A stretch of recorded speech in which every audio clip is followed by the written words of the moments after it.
Good morning and welcome to our October 16th council meeting. We have a pretty healthy agenda this morning with much to cover, so we'll call the meeting to order. And with us this morning is Reverend Jeff Gannon of Chapel Hill United Methodist Church that will provide an invocation, and following the invocation we will have our Pledge of Allegiance, and we invite you to join us for both of those. Reverend Gannon, nice to have you this morning.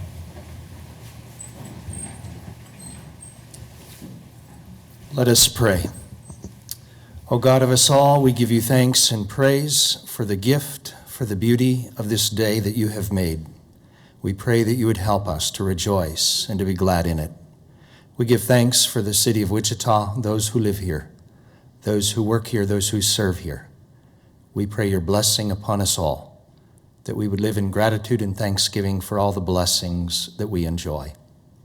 We surrender this meeting and this day to you. In your holy name we pray. Amen. I pledge allegiance to the flag of the United States of America and to the republic for which it stands, one nation, under God, indivisible, with liberty and justice for all.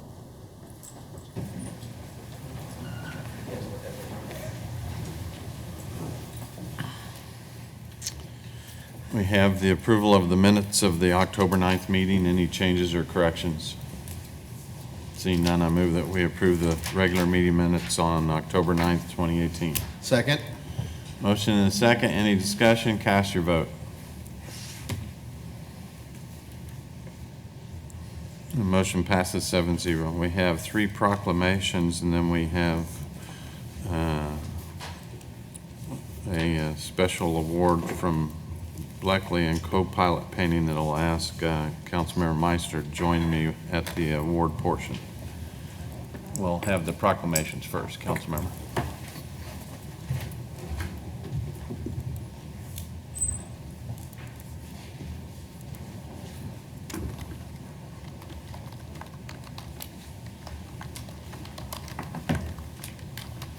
Our first proclamation is for Red Ribbon Week. If we can have the Tornado Alley Young Marines join me, and anyone else? Good morning. Come on around here, because you're going to have to give a 30-minute speech after I read the proclamation. The proclamation from the City of Wichita, whereas communities across America have been plagued by the numerous problems associated with illicit drug use and those who traffic in them. And whereas there is a hope in winning the war on drugs, and that hope lies in education and drug demand reduction, coupled with the hard work and determination of organizations such as the Young Marines of the Marine Corps League to foster a healthy, drug-free lifestyle. And whereas governments and community leaders know that citizen support is one of the most effective tools on the effort to reduce the use of illicit drugs in our communities. And whereas the red ribbon has been chosen as a symbol commemorating the work of the Enrique Kiki Camarena, a drug enforcement administration agent who was murdered in the line of duty, and represents the belief that one person can make a difference. And whereas Red Ribbon Campaign was established by Congress in 1988 to encourage a drug-free lifestyle and involvement in drug prevention and reduction efforts, and whereas October 23rd through the 31st has been designated as National Red Ribbon Week, which encourages Americans to wear a red ribbon to show their support for drug-free environment, now therefore be it resolved that I, Jeff Longwell, Mayor of the City of Wichita, Kansas, do hereby proclaim October 23rd to the 31st as Red Ribbon Week, and urge all citizens to join me in this special observation. Would you like to share anything? You're good? You're good. Thank you for your dedication.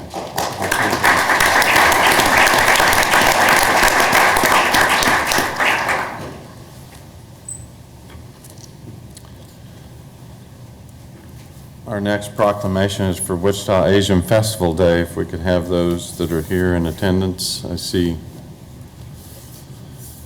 our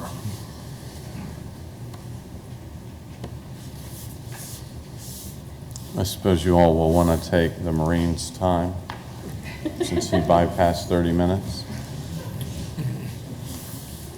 The proclamation from the city of Wichita. Whereas volunteers of the Wichita Asian Association have selected on October 27th to promote awareness of the Asian cultures and heritage with residents of Wichita and the surrounding communities.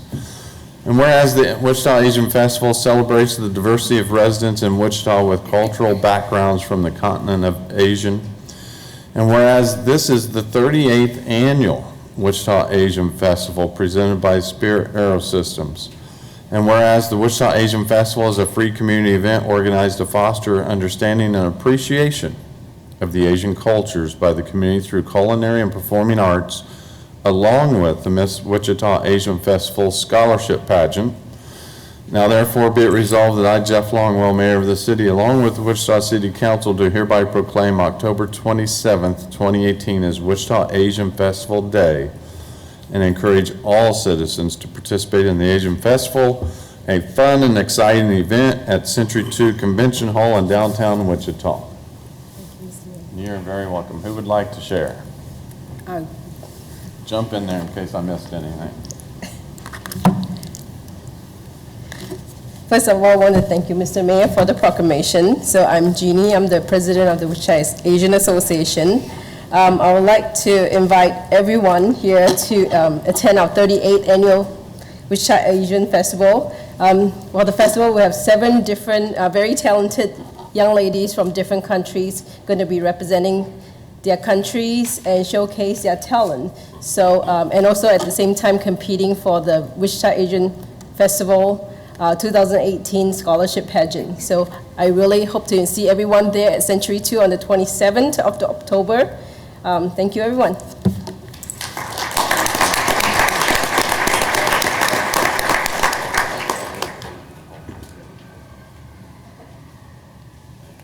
So, Mr. Mayor, would you like to put Perfect. this on the Absolutely. city call Thank for you. us? Very good. Thank you. Thank you.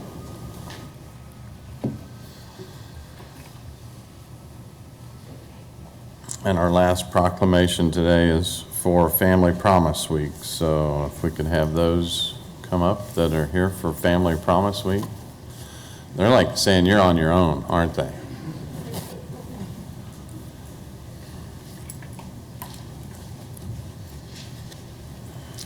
And the proclamation reads, whereas in October of 2016, Family Promise of Greater Wichita began operations dedicated to helping the most vulnerable among us, children and families who are temporarily homeless. And whereas Family Promise supports numerous congregations of our area's faith community, which provides the facilities to house and feed guest families, thereby making a real difference in the lives of their neighbors in need. And whereas believing that every child deserves a home, Family Promise of Greater Wichita and its more than 880 volunteers empower families in making their transition from homelessness to sustainable independence. And whereas over the past 2 years, Family Promise of Greater Wichita has graduated more than 13 families into secure, affordable housing with skills and support to remain housed. Now therefore be it resolved that I, Jeff Longwell, Mayor of the City of Wichita, along with the Wichita City Council, do hereby proclaim October 21st through 28th, 2018 as Family Promise Week. And in doing so, bring awareness to the citizens of Wichita that children represent one out of every 5 homeless, and we can all make a difference in their lives. Thank you all very much for making a difference, and I'll let you share if you would like. Sure. So we just want to thank the Wichita community for their support, especially the faith community that now make up more than 40 local congregations of faith of all different backgrounds and traditions who have come together for this just really worthy purpose of helping children and their parents who are in a situation of homelessness. As the cold weather has set in, it becomes especially important that we get ready to serve even more families. And so we're planning to do that starting November 4th with great support that we have. We'll be able to serve twice as many families in the future. So thank you for your support. Thank you.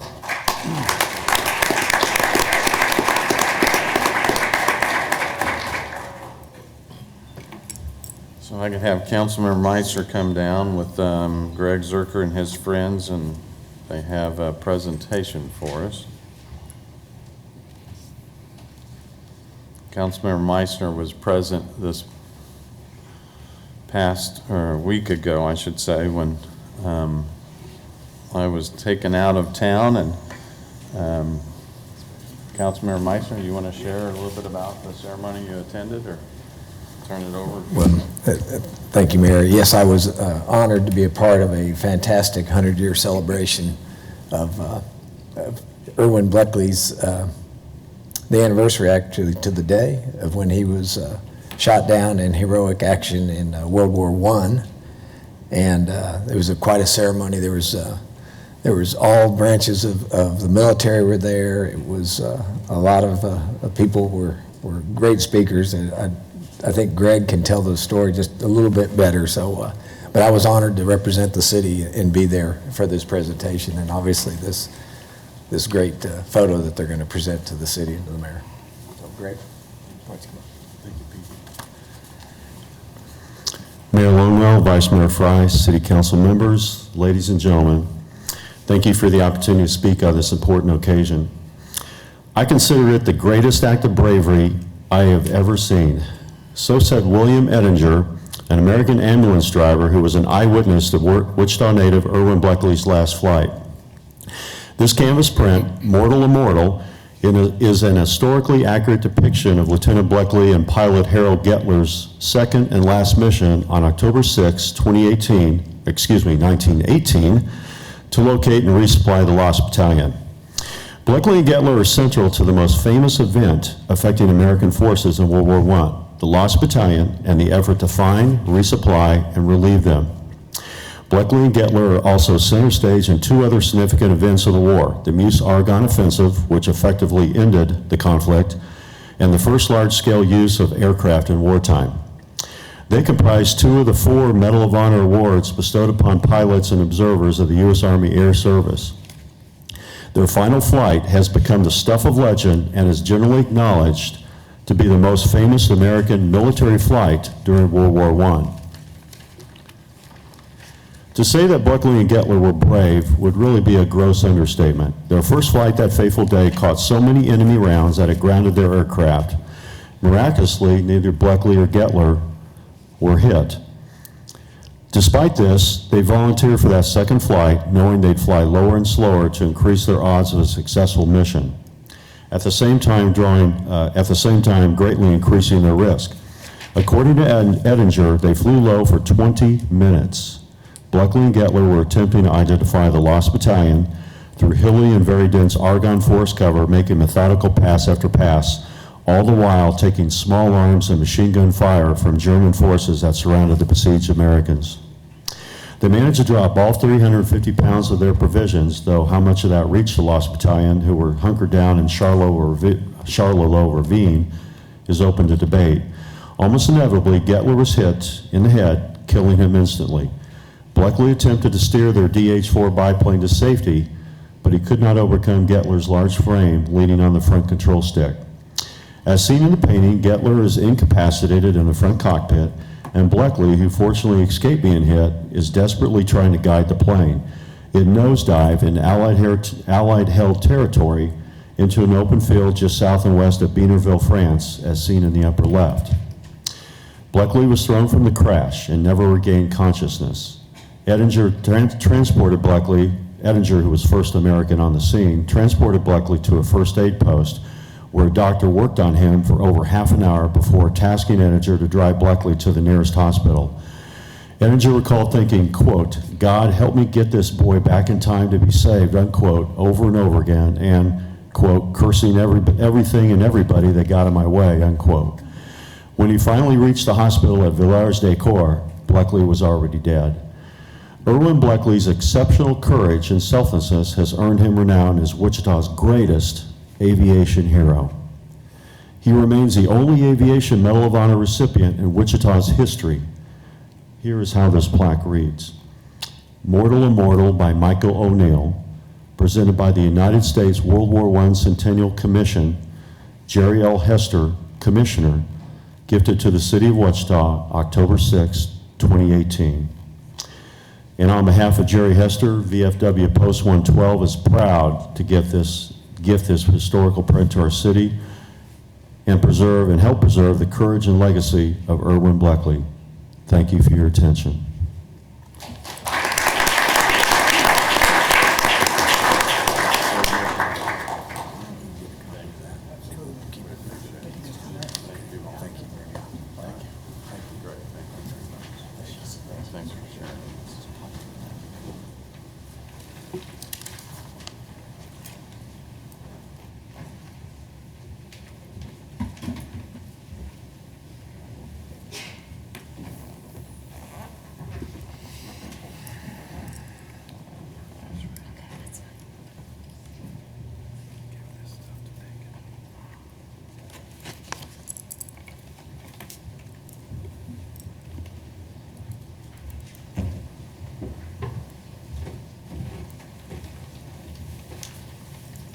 Well, thank you, and I know it's a little confusing. I didn't invite Councilmember Meissner down because he was there when Bleckley got shot down. I invited him because he was at the event a couple of weeks ago.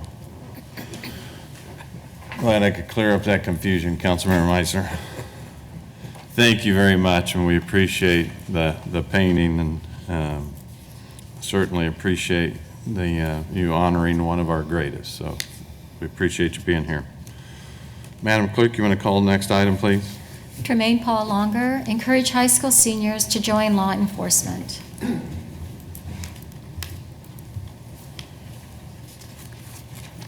Good morning, City Council. I'd like to start with an Our Father like I always do. In the name of the Father, and the Son, and the Holy Spirit. Amen. Our Father, who art in heaven, hallowed be thy name. Thy kingdom come, thy will be done, on earth as it is in heaven. Give us this day our daily bread, and forgive us our trespasses, as we forgive those who trespass against us. And lead us not into temptation, but deliver us from evil. For thine is the kingdom, the power, and the glory is yours now and forever. Amen. In the name of the Father, and the Son, and the Holy Spirit. Amen. Fantastic painting, by the way. I just love that. I think that with our officers instilled in the public school systems now, maybe we could spend a little money and manpower to inform our students that are 18 or older, or seniors, usually, that they can join the law enforcement, like at the Sedgwick County Jail and places like that. I think that maybe we'd get a lot better turnout, because I see commercials on TV with the sheriff saying how undermanned we are. I think if we encourage the students who are eligible with incentives and bonuses and things, and tell them all the good stuff, that we have a great, force that they can join, the encouragement would be accepted, rather than, not encouraging them. Just like, for example, people in general, there's a lot of mischievousness going on between, the trouble with the Catholic Church these days, the trouble with the Protestant Church. Like Pope Francis has several cases against him for, alleged very bad crimes, and so do several of the Protestant popes. I think that, if we encourage the city, like in our city, our town, to get together and have a good citizens congregation, where we get together once a month or once a week, and we have a barbecue or a beer party or something, where we can talk about things that we want to do as a city to encourage our good people to stick together in the times of crime, much as our world sees on a daily basis. Anything from Hollywood to the churches, it's just I think that it would be an encouraging factor for our city to put together a general-wide, city-wide, county-wide congregation where we don't really do anything except for enjoy ourselves and have a place that we can congregate, because we don't really have that. And I think it would be a fantastic idea, and a chance to encourage our people at the same time. With that, I will pass. Thank you, Madam Clerk. You want to call the next item? Consent agenda items 1 through 22. On the consent agenda, items 1 through 22, are there any items that need to be pulled for clarification or discussion? I'm going to ask staff to I'm going to pull item number 1, the Board of Bids, and ask staff to run down the Board of Bids and share with us who has received each award. And as a practice, we're going to try and fit this into the agenda every week where we can review the bid awards each week. And so we will change up our agenda slightly, but other than item 1 on Board of Bids, any other items? If there's no other items, I move that we approve consent agenda items 2 through 22, obviously with the exception of the Board of Bids. Second. A motion and a second. Any discussion? Cast your vote.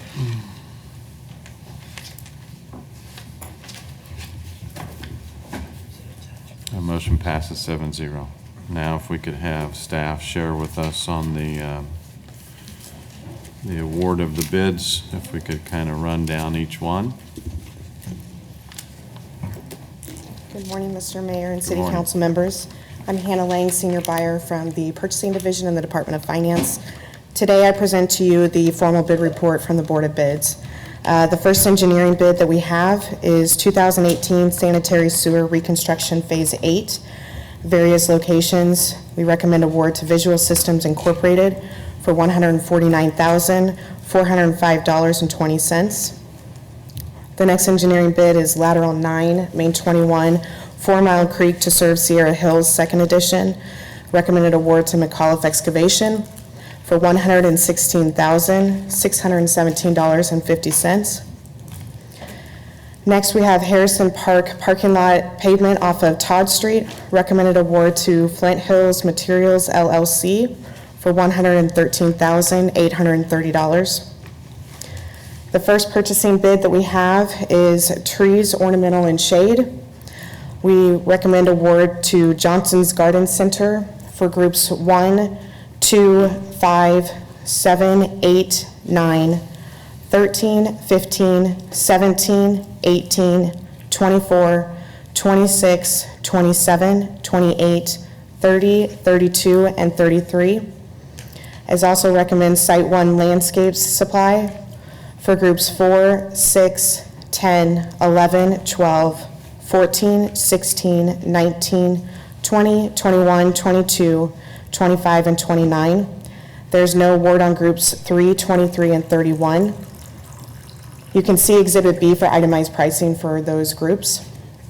And the last bid that we have is demolition of Lawrence Dumont Stadium that is being deferred to Board of Bids on October 22nd, 2018. That's all the bids. Thank you, and if you've got any questions, I will try to answer them. Any questions on the awards? Vice Mayor. So on this last item, you said defer to 10/22. That's not a council meeting date. No, that's the Board of Bids date, so it'll go back to Board of Bids before it's presented to City Council. Thank you.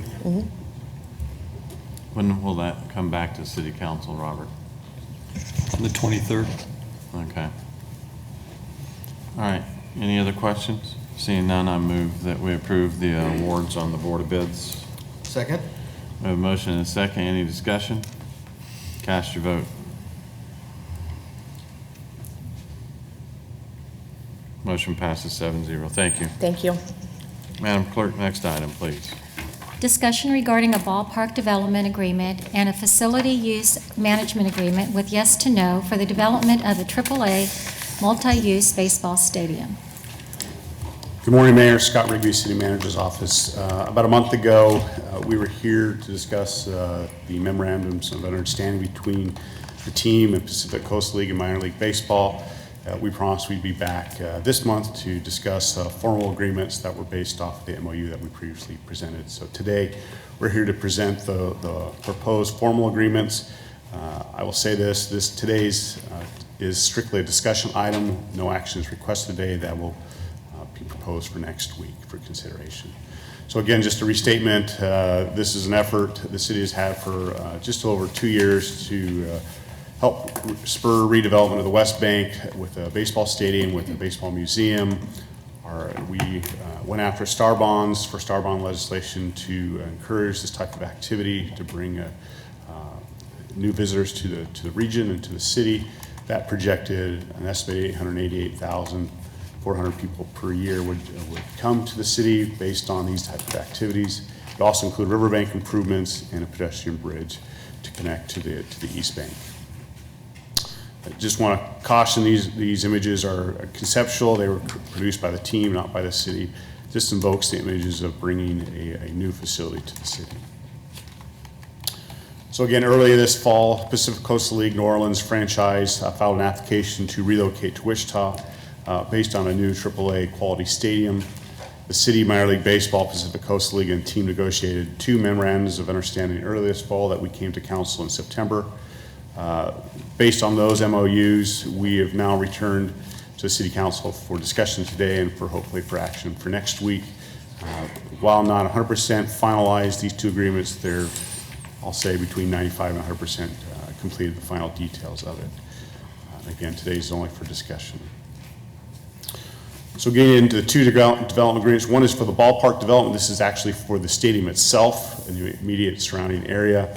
The second one will be for more of the day-to-day management after the opening of the facility. So under the baseball development agreement, the city commits to the following: the design and construction of a new multi-sport stadium to house a Pacific Coast League AAA baseball franchise at a cost not to exceed $75 million. That would include the NBC Hall of Fame Museum, included in those ballpark improvements. The ballpark must comply with Minor League Baseball and Pacific Coast League standards for baseball facilities. And as we go through the process, as you'll see here, there'll be a committee that'll work through those details to make sure we're developing a facility that meets those standards. One of the key aspects of the stadium shall be complete by March 15th, 2020, unless mutually agreed to extend that date. That's an awfully accelerated program, but we've accepted that task. The city will also spend an additional $8 million on a pedestrian bridge, riverfront improvements, and other critical infrastructure necessary for ballpark development.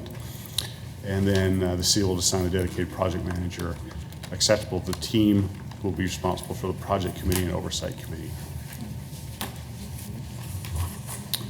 In exchange, the team commits to the following: obviously relocate the New Orleans AAA franchise to Wichita.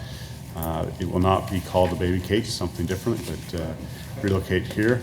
The team has agreed to commit between $5 and $7.5 million for FF&E, or furniture, fixtures, and equipment. Oftentimes, we kind of joke the way to explain that is if we took the stadium and shook it upside down and everything that falls out would be the responsibility of the team. They agree that a CID, or a community improvement district, would be developed and set up in this area to provide applicable revenue generated by the team operations of the ballpark. That CID would start at the completion of the ballpark improvements, and that all home games will be played at the stadium. Both the team and the city agree to the following. These are the identified amenities to date. I would say as we go through the more detailed process, there may be things that are added to this. The ballpark improvements will include 15 to 18 suites, 6,500 to 7,000 fixed seats, a berm, a party and group areas with a capacity of 3,000 to 3,500 people, resulting in a total available seating of 10,000 for minor league baseball games. Additional terms for the team facility size, concession space, and other improvements that are necessary to meet MILB and PCL standards. And again, these improvements will be funded by the city at a cost not to exceed $75 million.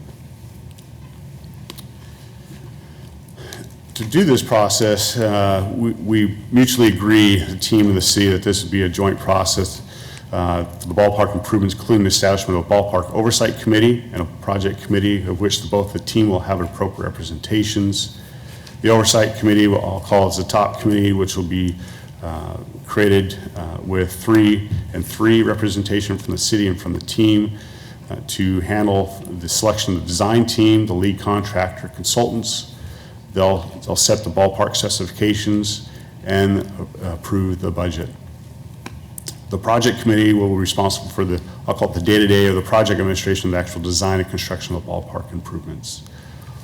Again, all the improvements or additional documents related to this development are subject to written approval from Minor League Baseball and Pacific Coast League. I will say they have been integral in this discussion over the last month. They've been in our negotiations of each of our discussions. So we anticipate there to be support of this. The second agreement, which is the facility use management agreement, which I call the day-to-day management of the facility after the completion of the ballpark. Under this agreement, the city and team agree to the following. Number one, the team is aware and recognizes the history and importance of the NBC Hall of Fame tournament. The team agrees, subject to Pacific Coast League scheduling, which shall take priority to make available the use of the ballpark for the NBC tournament for up to 1 week each season. The initial management agreement of the term of this is for 20 years with 2 5-year extensions. The initial management agreement fee for the team will pay each year will be $350,000. At each 5-year interval, the fee will be increased by the average CPI or Consumer Price Index or the previous 5 years. The team will pay for all utilities. The team will keep and maintain the ballpark site and fixtures. That includes the interior and exterior of the ballpark site. The team will be responsible for the cost of general maintenance, staffing, and repairs at the ballpark, including the playing field. The team solely will be responsible for any field maintenance except for any maintenance required as a result of city use. The team cannot assign or encumber its management agreement interest without approval from the city. One of the key aspects of this team can only assign to another AAA affiliated team with and approved by the minor league baseball. With the exception of the city-sponsored events, the team will retain revenues for all other events such as tickets, concessions, sponsorships, parking, merchandise, and media. Moving on, the team in the city will jointly secure a naming rights agreement for the ballpark. Proceeds will be applied first to hard and soft costs, second up to $250 to the city, and third, the balance to the team. Again, the team must play the regular season minor league baseball games at the ballpark. The team, again, will support the establishment of CID. The team will provide security to the ballpark and security, traffic control, on-site, and cleaning for the parking area adjacent to the ballpark. And the city will provide regular services outside the ballpark, such as traffic control. The city will have the right to hold up to 10 city community or charitable events per year, together with the allocation of resulting costs and revenues. And it's, again, a 20-year management agreement. The city will be responsible for capital repairs, replacement improvements required to ensure the ballpark continues to meet the rules and standards of the Pacific Coast League and Minor League Baseball. The city and team will meet every 2 years to consider the need or requirement for capital improvements or replacements, and no capital expenditure shall be made without mutual agreement. The city will set aside funds received from the team after the 7th year, $250,000 annually into the capital reserve fund to be utilized for capital repairs, replacements, improvements. And then an emergency air travel fund of $200,000 will be established, jointly funded by the city and team, and if necessary, replenished annually to address minor league baseball and PCL concerns about the accessibility and frequency of air travel into and out of the Wichita area. This was a key factor for minor league baseball and Pacific Coast League in their consideration of Wichita. Again, it'll be jointly funded. So just stepping back and discussing how we intend to fund these stadium improvements. It's a combination of star bonds, tax incremental financing, often called TIF, a community improvement district, which is essentially adding an additional sales tax for activities within the district, and then the use of general obligation bonds. Star bonds are secured through incremental sales tax receipts within a star bond district. I'll show you a map of the district here in a second. The city created a star bond district that includes properties on both the east and west sides of the Arkansas River, including the stadium complex, and we have received authority and approval from the Kansas Secretary of Commerce for up to $40 million. This is a map of the two star bond districts. The original one is the blue one on the east bank, and the new one is on the west bank. Earlier this spring, a TIF district was established, actually late 2017, a TIF district was established.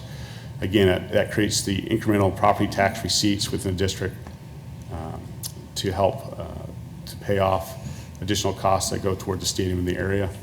And this includes properties on the west bank, Arkansas River, including the stadium complex. Briefly, we already talked about CID. Again, that's the 2% for 22 years within the district. And then just a reminder for everyone and for the public to understand, key milestones that we've set up and established to meet the 2020 deadline is October this month. Obviously, we've just heard a little bit about the demo bid. That's out. There will be a request for qualification, or actually it's a request for proposals.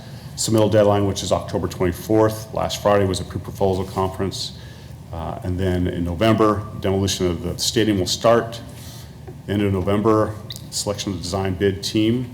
That'll be again by that oversight committee that will come together to do that selection. The goal is by end of 2018, the completion of the demolition, and roughly November to February, March timeframe will be the ballpark design. And then our goal is to be under construction by March of 2019 with the guaranteed maximum price for construction. Again, all with the goal to make the March 15th deadline in order to have the start of baseball start April 2020. Again, this is purely informational today. If approved for consideration next week, both of these agreements would move on for minor league baseball and Pacific Coast League formal final approval. And those approvals are contingent on their consideration of the final approval for the relocation of the team.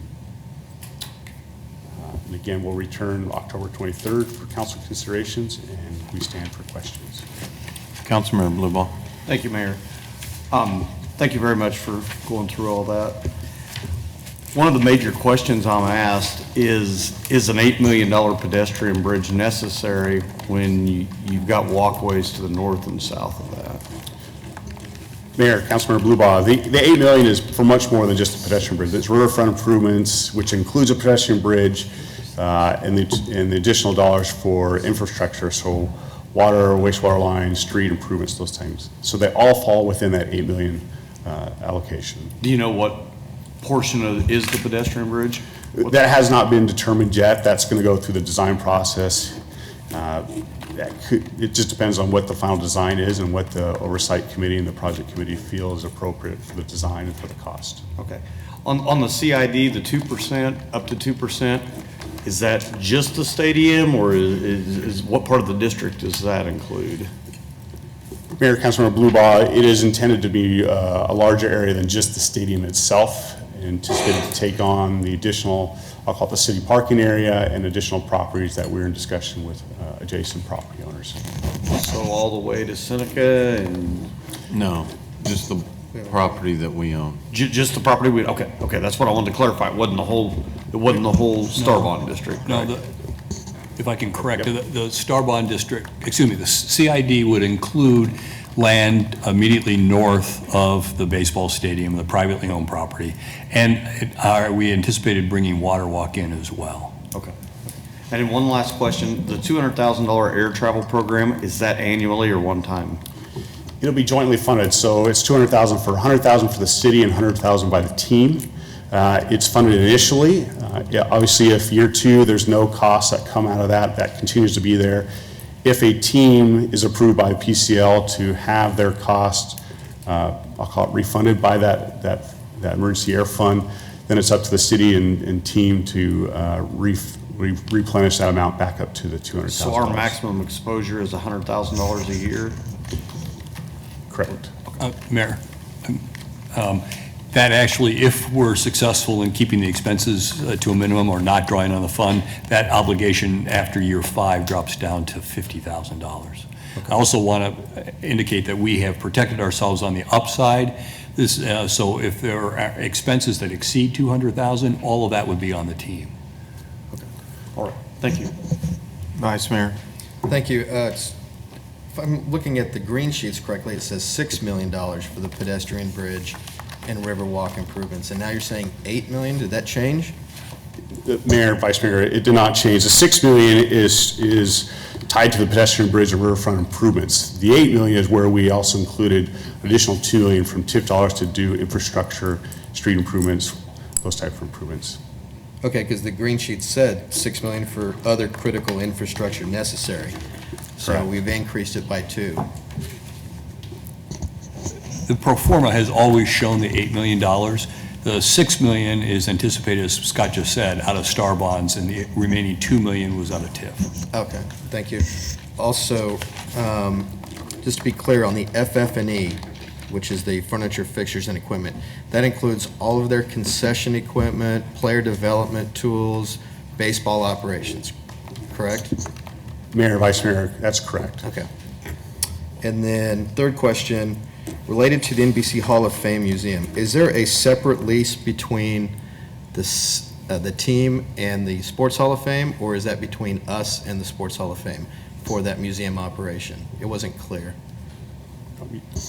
Mayor, Vice Mayor, the team has a charitable foundation that will operate that facility.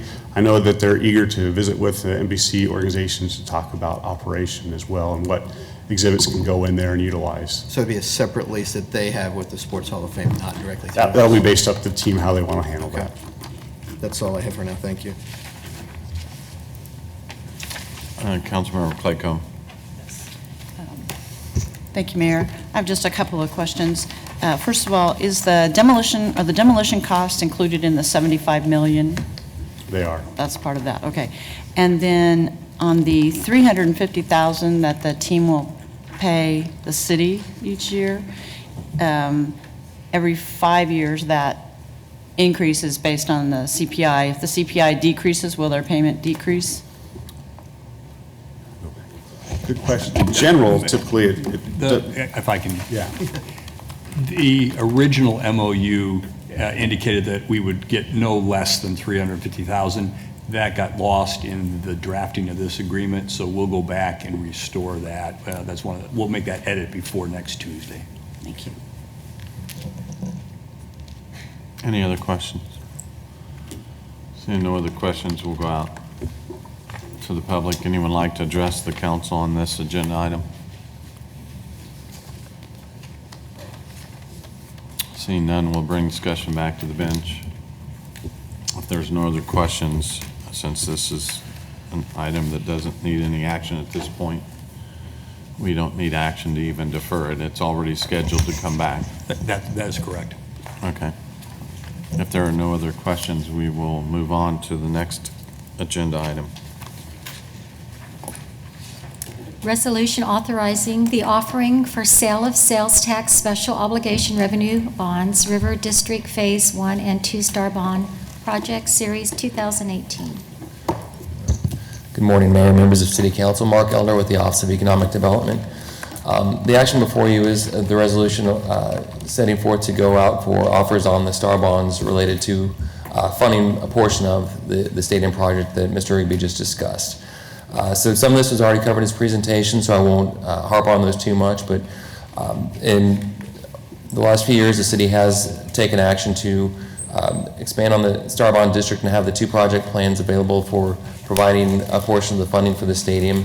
And the Kansas Secretary of Commerce has approved the city's issuance of $40 million of the Star Bonds, or the sales tax and revenue bonds, plus any associated costs and reserves. And the Star Bonds are considered special obligations, so they're payable from certain sales tax revenues, but they're not a general obligation of the city.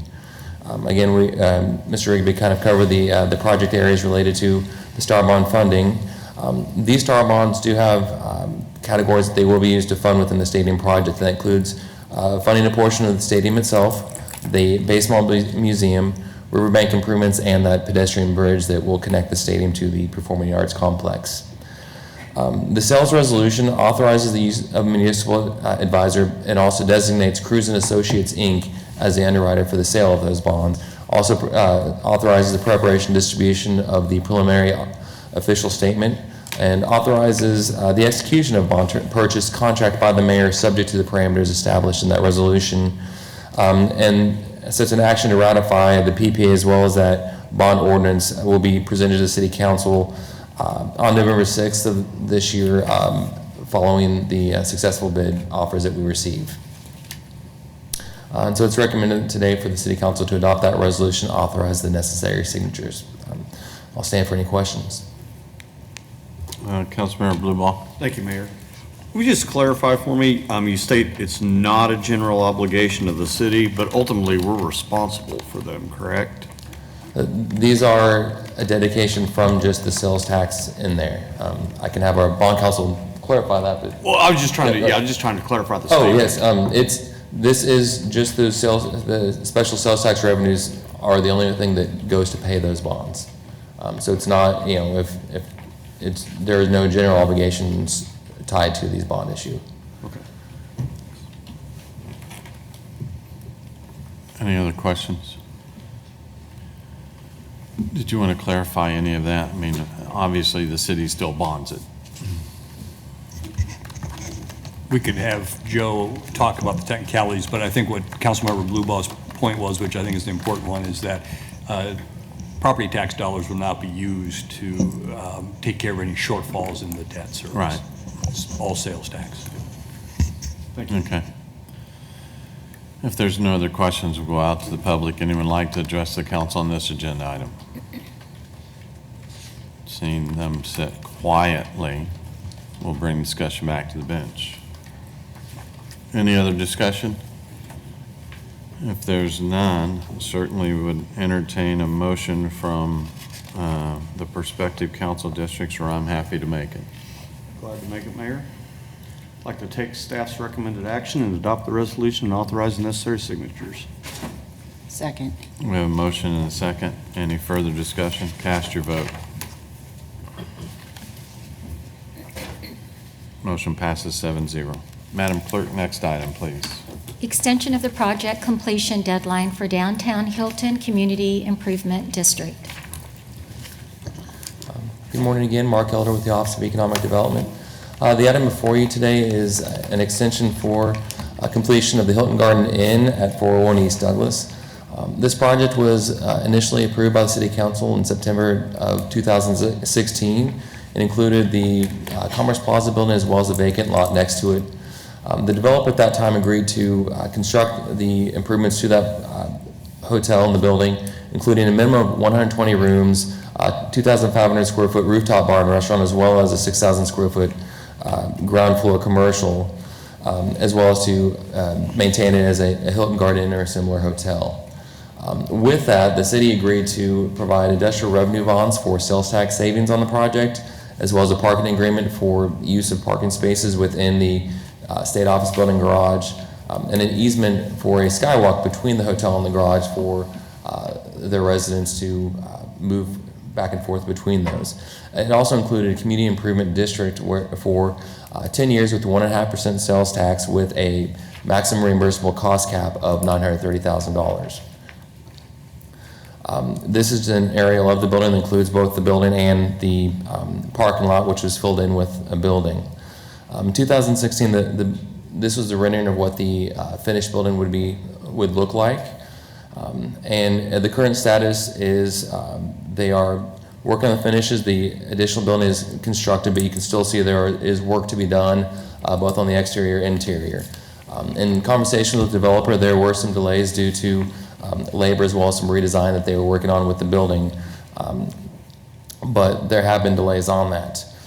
When the City Council initially adopted this development agreement in 2016, there were certain milestones established for the developer to qualify for those incentives that were granted. Those included both acquisition of the property as well as commencement of construction, which the developer has met those goals. But the next one that was there was for the completion of construction, which was originally set at March 16th, 2018 in order to open in time for the NCAA tournament.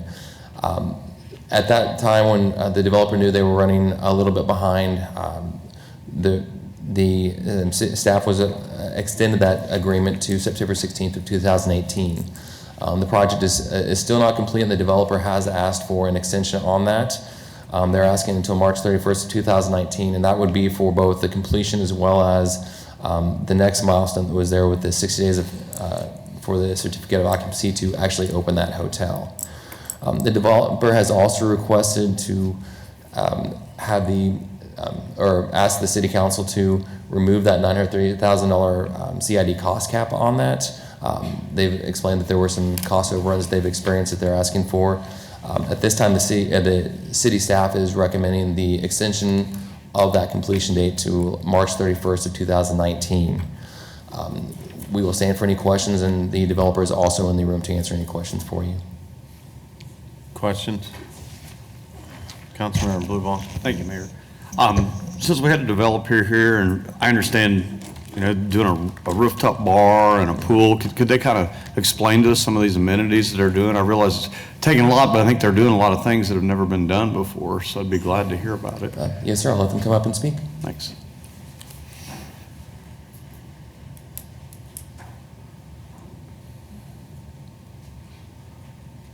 Hi, my name is Mitesh Patel.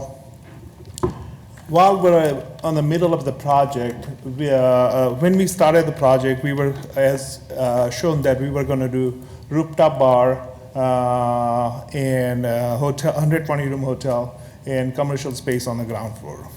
In the middle of the project, we decided to add a pool on the top of the hotel. And to do that, we had to completely stop the project in the middle of the project because that was not the planned pool. And that pool, what we are doing is pretty much one of the kind in the United States. This is going to be pretty much second pool in the United States. It's going to be overhanging the Douglas Street 10 feet on a glass bottom. So we stopped the project for about 8 months to design that pool to make sure structurally it's capable to do it. And so that is the reason the delay of the project is. Thank you very much for sharing that. I knew you were doing some above and beyond what your original design was, so it sounds exciting. Vice Mayor, did you have a question? No. Any other questions? Thank you. Thank you. If there's no other questions, we'll go out to the public. Anyone like to address the council on this agenda item? Seeing none, we'll bring discussion back to the bench. One question that I have is the CID a pay-as-you-go? That is correct. Okay. How do we want to proceed? Councilmember Johnson, this is in your district? Yeah, personally, I'm fine with the extension. This seems like it'll be pretty cool for downtown, and as he said, the second one in the United States, so that's something we can talk about. So I would move that we take the... So let me stop you for a second. Okay. So the staff recommendation does not include uncapping the CID. Right. So just want to make sure everyone was aware of that. Yeah, I noticed that. I'm not ready for that part of it, but the recommended action to extend, I am okay with. Okay, so your motion is just to take the staff recommendation to extend the deadline? Yes, sir. Okay. I'll second that. We have a motion and a second. Vice Mayor? So what I'm afraid of is that we continue this dance that we've been doing with this project, and we're going to get to another request to extend past the March 31st, 2019 date. So how do we keep that from happening again? Is there any assurances or any type of financial consideration that we could put into this so that we don't do this again 6 months from now? At this point, what your option is at that March 31st deadline, those incentives go away. So they would lose that pay-as-you-go CID and the other items that were negotiated within the development agreement. That's the clawback right there in that agreement. Thank you. They would lose everything, total. The CID. They Correct. obviously didn't lose the sales tax abatement. Correct. So whatever is negotiated, that would be the ongoing. So if they wanted the lease agreement with the garage, they would have to renegotiate that. But the biggest one is that CID. Right. Mark, there's a parking yes. piece to this as well, right? Correct. And that was what I was saying, that they would, we hadn't gotten into those details, but I'm assuming that would need to be renegotiated with the hotel on those rates. Our intention would be that all of that would be off the table then, because there were discounted parking rates, also a connection to the parking garage. So pretty severe penalties if they don't complete it by the March date. Well, then I'm comfortable with that clawback because that was a concern, Okay. obviously. Any other questions? So we have a motion to extend and a second. Any other discussion? If there's no other discussion, cast your vote. Mark this date. Motion passes 7-0. Madam Clerk, next item, please. Design Concept Supplemental Design Agreement Number 1, and funding for improvements to Pawnee Avenue from Webb Road to Greenwich Road. Good morning, Mayor and Council members. Gary Jansen, Public Works Engineering. The item before you this morning is a proposed design concept and supplemental design agreement for improvements to Pawnee from Webb to Greenwich. This project is in District 2 in the southeast quadrant of the city. I noticed as I was sitting and waiting that highlight is actually not on Pawnee itself. So we do intend to rebuild the road and not something that's going through that neighborhood. But this area has seen considerable continuation of residential development over the last few years. If you look on the south side of Pawnee, there's been some recent platting and zoning things that have been done to show that residential and commercial development is continuing for the area in the near future. Just to the east of Greenwich, near 127th Street, is the new Southeast High School campus that is continuing to generate traffic in the area. Just a little bit of background on the project. In April of this year, the City Council approved an agreement for development of a design concept, which we will be looking at today. In August, the Wichita Bike and Pedestrian Advisory Board unanimously approved the design concept. And on September 10th, the District 2 Advisory Board did the same thing. Construction is currently planned for 2022. We were recently notified that through the Wichita Area Metropolitan Planning Organization, the Transportation Improvement Program does now include federal funding for the majority portion of the project. That could change the schedule. Most likely it would move the schedule up to start sooner, most likely in 2021. Current conditions, Pawnee is a two-lane rural section, ditches for drainage, no pedestrian access, not much for shoulders. You can see the school buses. This was during AM to Southeast High School. Currently, Wichita Transit is also in this area. The agreement that they have with the high school is taking students to and from. This just shows another picture looking back to the west. I'll talk to you about current traffic counts in just a moment. But again, I would mention there's no pedestrian access. And we've got so this is looking at the typical section of Pawnee that we're proposing for a 3-lane roadway. You can see both a profile view in the top and the plan view in the bottom that shows 1 through lane in each direction, a center 2-way left turn lane, which is pretty typical for most of our newer arterial street sections. We are recommending a multi-use path on the north side, 10-foot wide, and our standard 6-foot sidewalk on the south. The ditches will go away and be replaced with underground drainage to create the suburban section, or to create the urban section as opposed to the suburban that's there now. This shows a little bit different view of the 3-lane design concept, including right turn lanes at the current entrances to developments.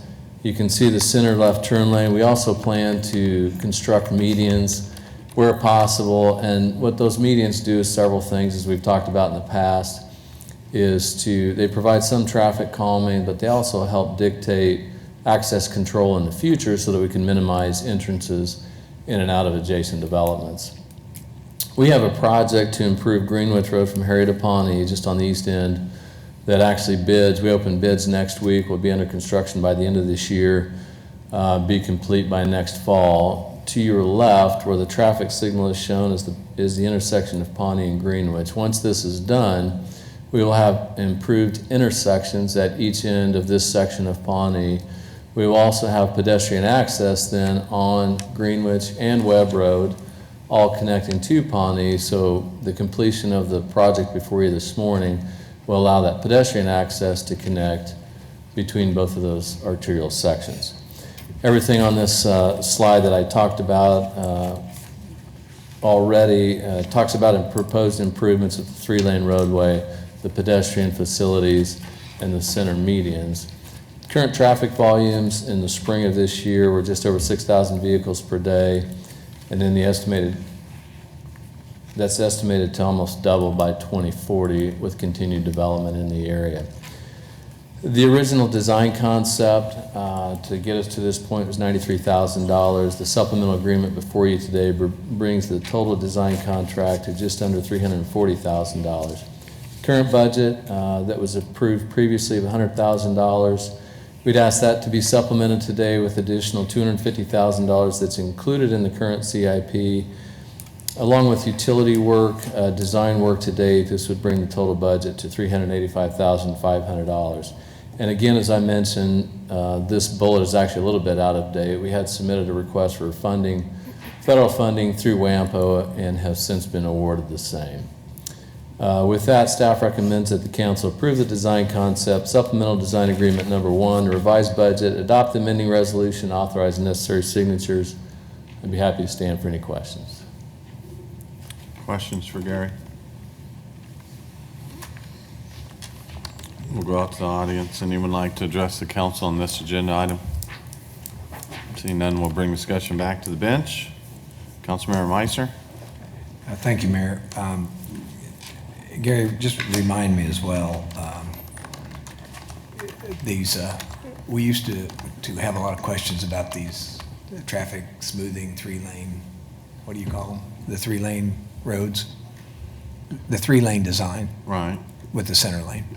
Traffic calming. Traffic calming with the medians in particular, yes. But I remember you just did one, we did one a few years ago on Harry Street, just north of there, and had a lot of neighbor feedback, and I thought you guys did a nice job of adjusting the medians, shortened some, lengthened some, cut another opening to some. So the design that we're seeing here isn't really the final based on, I mean, it's the final for water, for the drainage and everything else, but the mediums and things like that is open. I'm glad you brought that up. We actually learned quite a bit on that project on Harry from Greenwich to 127th, and as a result of the changes that we made there has dictated a change in our design philosophies having gone forward since that project. Okay. Any other roadways that we've designed and built, whether they be 3 or 5 lane that include medians, those median locations, especially relevant to adjacent intersections, are a reflection of that project that you mentioned. We figured out over time, coming in and out of adjacent developments on actual side streets, that we need to provide a little bit of more room. It creates a safer way for people to get into that turn lane. There was a few things that changed out there on Harry specific to that area that maybe didn't necessarily need to be changed, but we did it anyway. So that part will evolve as we go through design, yes. Right, and so the other, back on your slide 8, I just wanted to remind the council that project of Greenwich Road from Harry to Pawnee was originally supposed to be done, I believe, about 5 years ago. Manager might recall too, when we... It may have been even longer than that. We've had, we've got about 3 or 4 projects, this being the first of them. Another one is on 17th Street and one on Mount Vernon. They were all ready to move forward in around 2007 and 2008 when the economy kind of went south on us and things were changed, priorities were changed, as well as they should have been by the council at the time. These projects are now coming back around. This project that you're looking at here also includes federal money, which is one of the reasons why it got going again. Right. So between, and that delay back then, when I was about 2012, was a real help on our, Councilman Clendenin was a part of that too, when we delayed some significant projects that really helped us keep our debt under control and our capital improvement plans and be able to adjust stuff. And so here we are a few years later, and it's, that one is being done now, and I'm not sure that we've had the delay has not been harmed by traffic or anything like that. And as a matter of fact, then Southeast High School gets developed, and so in a way we're kind of lucky and fortunate that delaying and getting this done the right way is the right way. Plus WAMPO federal funding kicks in on both, which is very helpful, very helpful. So without any, unless everybody's got any questions, I'm ready to move forward with the motion. I don't think there's any other questions, so. Okay, I recommend that the council approve the design concept and the supplemental design agreement number 1 and the revised budget, adopting the amending resolution and authorize the necessary signatures. Second. We have a motion and a second. Any other discussion? Cast your vote.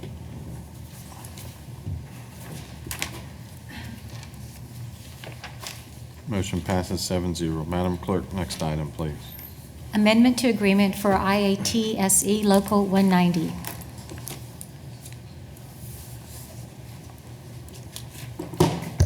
Again, Mayor, Council, John D'Angelo, Arts and Cultural Services.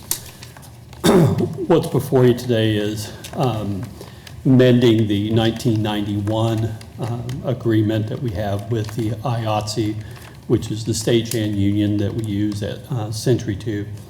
The last amendment was passed in 2016 that allows for wage increases. The current amendment request is for members to include the fee increases to their wages, as well as all these fees are charged back to the clients. They're paid by the clients that use the service. This is the current fees that is being paid for the head, the assistant, and the rigger, both the hourly rate and then there's a performance rate when performances are occurring. The new ones are shown here with that increase. It's about a 4% increase. They received no increase in their wages for this year, and so this will cover this last year plus this coming year that we're going into.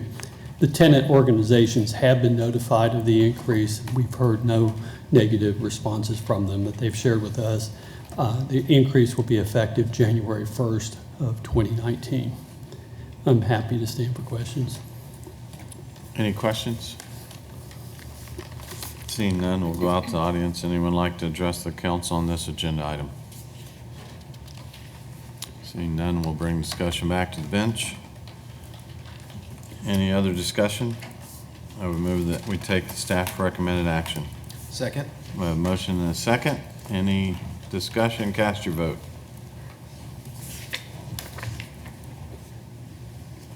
Motion passes 7-0. Madam Clerk, next item, please. Operating partnership agreements. Again, Mayor, John D'Angelo. What's before you is the 2018 operating partnership agreements. We have 6 operating partnership agreements with cultural institutions. Throughout this last year, we renegotiated these operating agreements to get them current for today. Those institutions include the Wichita Art Museum, the Museum of World Treasure, the Kansas African Aviation Museum, the Mid-America All-Indian Center, Central County Historical Museum, and the Arts Council. The agreements basically identify the fiduciary responsibilities from the cities, identify maintenance responsibilities for both the city and the organizations, performance expectations for the organizations, capital needs that are to be expected in the next 10 years, and then this is a 3-year rolling renewable agreement. Either party can request it be renegotiated. The funding amounts were capped in 2019 at the 2018 level, and we showed them here. I'm happy to stand for questions if you have any. Questions? Seeing none, we'll go out to the audience. Anyone like to address the council on this agenda item? Seeing none, we'll bring discussion back to the bench. Again, if there's no discussion, I would move that we take the staff recommended action. Second. We have a motion and a second. Any other discussion? Cast your vote. Motion passes 7-0. Madam Clerk, next item, please. Ordinance deleting section 4.3.30 of the Wichita-Sedgwick County Unified Building and Trade Code regarding conductor requirements. Mayor, council members, good morning. Chris Labor, MABCD. This is a proposed deletion of a subsection within the electrical code article of our Unified Building and Trade Code. This subsection, specifically and only references manufactured and mobile homes, and it specifically and only references the service entry cable to that home. So that would be the power provider to the meter on the home. Our UBTC currently requires that be a copper conductor due to the potentially transient nature of these homes. Reconnecting and disconnecting copper, at least previously, has been a superior conductor and superior cable for that. Again, the ordinance we're proposing would delete that section. That is due to the fact that this is no longer required in the code. It was not part of the 2017 baseline NEC We did retain that as a more restrictive amendment in our jurisdiction at the time we passed that code. Across the nation, the increase in cost of materials and specifically the fluctuation associated with copper has led to a lot of newer design in aluminum wiring, and specifically wires being made for purposes just like this to offset some of that cost. So that's led and given us a chance to see a lot of the safety analysis and some of this aluminum and in application. As the 2020 code update begins, so this is the effort to write the 2020 book, we have been able to, again, kind of vet that position across the nation. Recently, our representatives, our staff, was able to attend the International Association of Electrical Inspectors and see a lot of data associated with this, and also the fact that most jurisdictions are going away from copper requirements. Based on work previous to that and confirmation in that forum, our Board of Electrical Appeals has proposed that we remove this and assist home builders and homeowners in reducing costs wherever we can. There are, of course, cases, more so in the county than in the city, but can occur in the city where there's a fair amount of distance from the service to the home, and in that case, we're driving a higher cost there. Obviously, we involve WABA anytime we do something like this, and they are yet to complain about us reducing a cost. This was put before the Board of County Commissioners at the 10 October meeting and was passed by a 5-0 vote. So again, as a depiction here on the picture at the upper right, we're looking at an overhead service provider here. This can be from above ground or in-ground cable, and it would be that cable coming to the home's meter. The deletion of that would allow, it would allow or remove the copper statement, which would allow you to use any material approved in the code. Currently, aluminum is the only other material approved in the code, and the code does specify the type of cable it would be. In order to get the same level of conductivity, the aluminum code is the aluminum cable is quite a bit larger. Here another depiction that shows that, showing an aluminum mobile home feeder cable and designed specifically in this case for that purpose, reiterating that there are a lot of newer designs in the area of aluminum cable and wiring, which has allowed us to increase its usage both in homes and in commercial buildings. Also to point out that a current stick-built foundation home is allowed to use aluminum in the same application, so that will not change.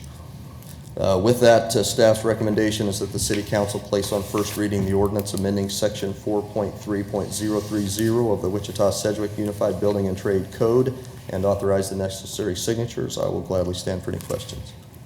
Questions? Seeing none, we'll go out to the audience. Anyone like to address the council on this agenda item? Seeing none, we'll bring discussion back to the bench. I would move that we take the staff recommended action. Second. We have a motion and a second. Any other discussion? Cast your vote. Motion passes 7-0. Madam Clerk, next item, please. Community events, George Clinton and Parliament Funkadelic concert at the Wave. Mayor, Council, John D'Angelo, Arts and Cultural Services. What's before you today is the, for the Wave event, they applied for a community event permit for October. City code requires a resolution to authorize the extension of the community event hours. The promoter has requested the extension of the event till midnight. This is just showing you the location. I also want to point out that at last week's meeting, we inadvertently had the wrong group. It was for the Cody Jinks concert, and it was only till midnight. And I think I answered the question incorrectly last week, so I want to apologize to you for that. But it is just till midnight that they're requesting, and the resolution last week was till midnight as well. It gives you the ability to go to 2 a.m., but they haven't made that request. The resolution was to midnight. Correct. All right. Well, Councilmember Claycomb will be upset, but she's probably the only one. Anyone have any questions? Anyone in the audience like to address the council? Seeing that, we'll bring discussion back to the bench. Councilmember Claycomb, I know you're a late night partier, but midnight will have to suffice. I'll just have to do that, Mayor. So I'd like to move that City Council adopt the resolution and authorize all necessary signatures. Second? We have a motion and a second. Any other discussion? Cast your vote. Motion passes 7-0. Madam Clerk, next item, please. Community event with alcohol consumption, Aeroplanes Brewing second anniversary party. In Mayor Council, what's before you today is their second annual event at 117 North Handley Street. They've applied for a community event permit for November 10th, and the street closure request was approved earlier today. Area businesses and residents have been notified. The city code does require the resolution authorizing the consumption of alcoholic liquor on public streets. The proposed TED includes approximately 140 feet from the point of the event with the south edge of the West Pacific Street. We have reviewed this event and we see it meets the necessary requirements. Here's a map showing the proposed event and the entries, and I'm happy to stand for questions. Questions? Seeing none, we'll go out to the audience. Anyone like to address the council on this agenda item?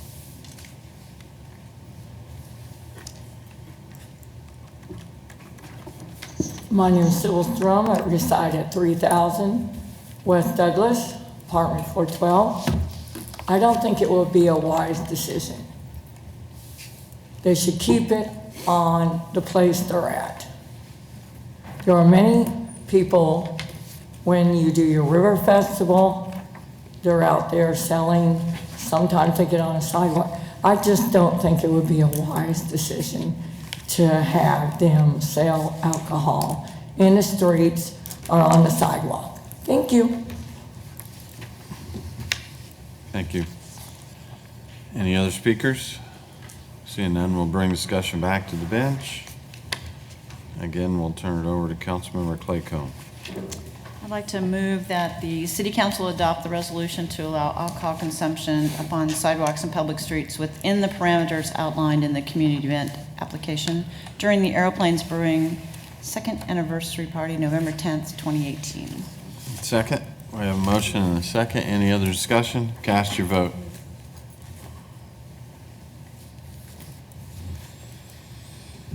Motion passes 7-0. Madam Clerk, next item, please. Housing Choice Voucher Audit Finding.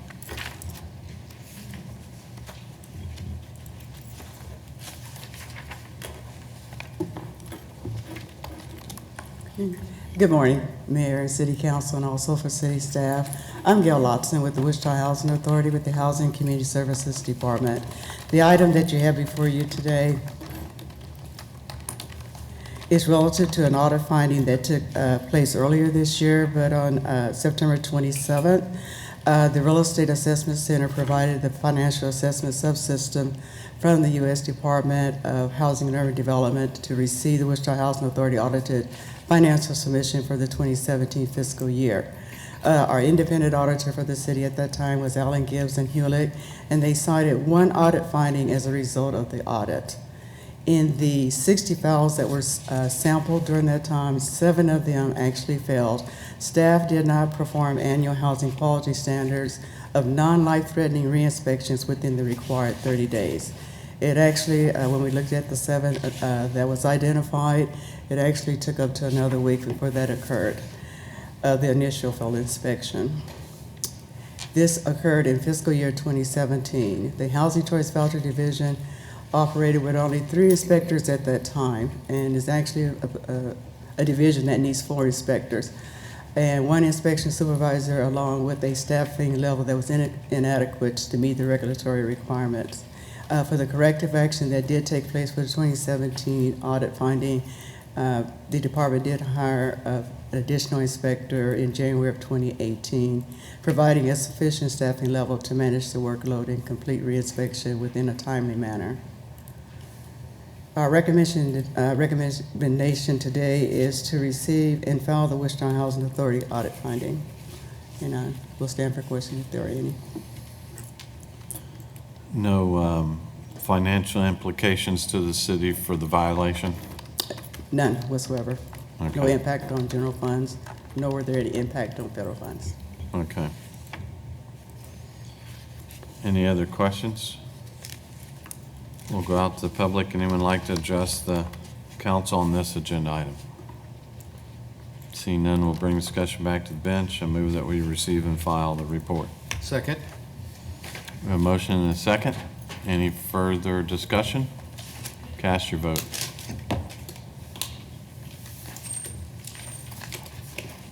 Motion passes 7-0. Madam Clerk, next item, please. Kansas Housing Resources Corporation Housing Trust Fund application. Morning, Mayor, council members. Mark Stanberry for the Housing and Community Services Department. Back in September of 2017, the Housing Authority was accepted into the U.S. Department of Housing and Urban Development's Rental Assistance Demonstration Pilot Program, or the RAD program. Keith B. Key Enterprises was selected as the master developer for the project, and the board will consider the RAD financial plan in its entirety during a December meeting this year. Pre-development activities have been performed to ascertain the amount and scope of rehabilitation required for the Housing Authority's 352 single-family units and the 226 multifamily dwelling units. The hard costs needed for the 226 multifamily units in District 6 will be $12 million. Kansas Housing Resources Corporation announced funding availability of $3.5 million through the Housing Trust Fund. Housing Trust Fund funds may be used for the production of or preservation of affordable housing through the acquisition, new construction, reconstruction, and/or rehabilitation of non-luxury housing with suitable amenities. The Housing Trust Fund requires a ground lease structure for the participating entity. KBK Enterprises created a limited partnership, Wichita RAD Senior Limited Partnership, to serve as the ownership entity for the RAD project. An option for a long-term ground lease gives the Wichita RAD Senior Limited Partnership the exclusive right and option to lease the property from the Wichita Housing Authority. For a recommendation, and there is no impact to the general fund of this action, the Law Department has reviewed and approved the application and ground lease as to form. Recommended action is to authorize the Wichita Housing Authority to submit an application in the amount of $3,500,000 to the State of Kansas Housing Resources Corporation Housing Trust Fund for District 6 public housing renovations related to the RAD pilot program, and also to approve the ground lease required for the Housing Trust Fund application between the Housing Authority and Wichita RAD Senior LP. And with that, I'll be happy to answer any questions that you might have. So this does not require us to do any kind of matching? No, not to my knowledge. It's strictly, we're applying for the $3.5 million, the total amount that's available. And that comes from the state? That's correct. It's housing trust funds that actually come from the federal government, but the state administers the program. Okay. All right, when would we know if we're awarded? I'm not sure as to when they will respond on our application. I haven't been made aware of that date yet, hopefully by the first of the year. Okay. Any other questions?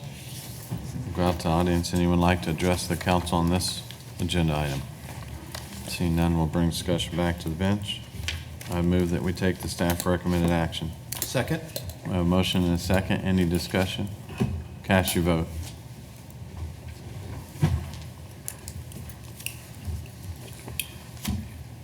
Motion passes 7-0. Madam Clerk, next item. Change in council meeting schedule. So we have a change in the schedule where we need to have a full council meeting on October the 23rd instead of just a consent meeting. Fairly simple. We have so much going on that we have to just continually add time for staff to keep piling it on. Was that the gist of it? Okay. Is there any discussion? I move that we take the appropriate action, changing the council meeting on October 23rd to a regular meeting. Second. Motion and a second. Any discussion? Cast your vote.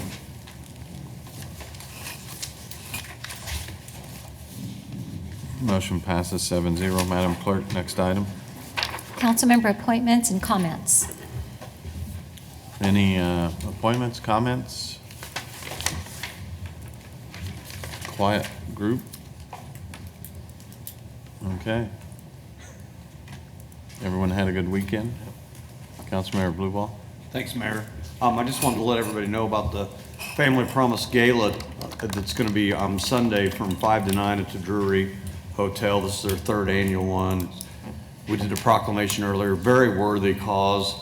The homeless family is so much different than your typical homeless person. So, you know, I've learned so much about it where, you know, it's just so much different where you're protecting a family and they try to keep them off the grid, but yet you're trying to provide resources. So I'm going to be doing the auction out there for them. So anyone that can come out there, it's a very worthy cause. Should be entertaining just to watch you do the auction. Absolutely. I will also add that we're kicking off Tallgrass this week. So if you don't get an opportunity, I would encourage you to rearrange your schedule. Tallgrass Film Festival is truly an outstanding event in Wichita and gets better and better all the time. We have people coming from all over the world this year to participate and present some films, and so it should be a fun activity. It kicks off Wednesday, and so it's I encourage you to attend. If there's no other business, I would move that we adjourn today's council meeting. Second. We have a motion and a second to adjourn. Cast your vote.